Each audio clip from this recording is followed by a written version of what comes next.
In a high-altitude coastal village where the wind always smelled of salt, lived a young man named Kaelen. While most men in the village were expert weavers, creating intricate sails for the great merchant ships, Kaelen struggled. His fingers were thick and clumsy. Every time Kaelen tried to pull the silver-threaded silk through the loom, the thread would snap or the pattern would bunch into an ugly knot. The master weaver, an old man named Master Thorn, watched Kaelen with a mixture of pity and patience. "Kaelen, follow the rhythm of the waves," Master Thorn would say, guiding the boy's hands. But Kalen's hands wouldn't listen.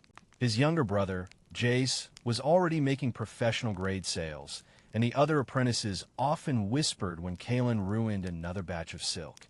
"He's a waste of good thread," they would mutter. Kaelen felt the sting of their words more than the blisters on his palms. One winter morning, after Kaelen accidentally tore a massive sheet of precious sailcloth, Master Thorn sighed. It wasn't a sigh of anger, but of finality.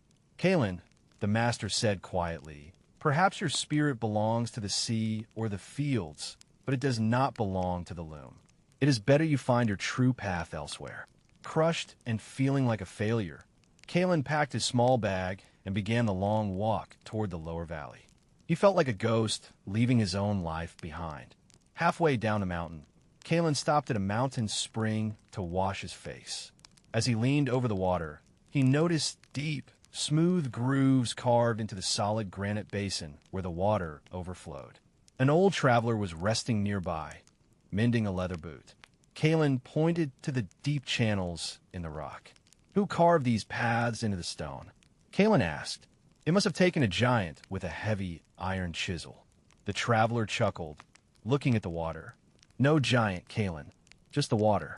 It's been falling drop by drop, hitting that same spot for 80 years.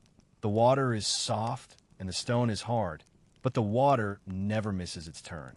The stone eventually had to give way. Kaelen stood frozen. He looked at his own calloused, clumsy hands. He realized he hadn't been a failure. He had simply stopped before the water could mark this stone. Without a word, Kaelen turned around and ran back up the mountain. He begged Master Thorn for one last chance, promising to work through the nights. Kaelen began to practice with discarded, rough hemp before touching the silk. He practiced the same wrist flick 10,000 times. When his fingers bled, he bandaged them and kept moving the shuttle. Slowly, the knots became smaller. The lines became straighter. Years passed, and Kaelen didn't just become a weaver. He became a master of the flow. He discovered a way to weave sails that were lighter than air, yet stronger than iron. A technique born from the thousands of failures he had endured. Sailors from across the ocean came to seek Kaelen's work, and the man who was once told to quit became the legend of the coastal village. True mastery is not a gift of birth, but the result of relentless persistence.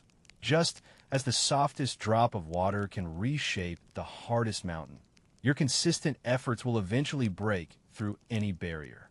Never mistake a slow start for a dead end.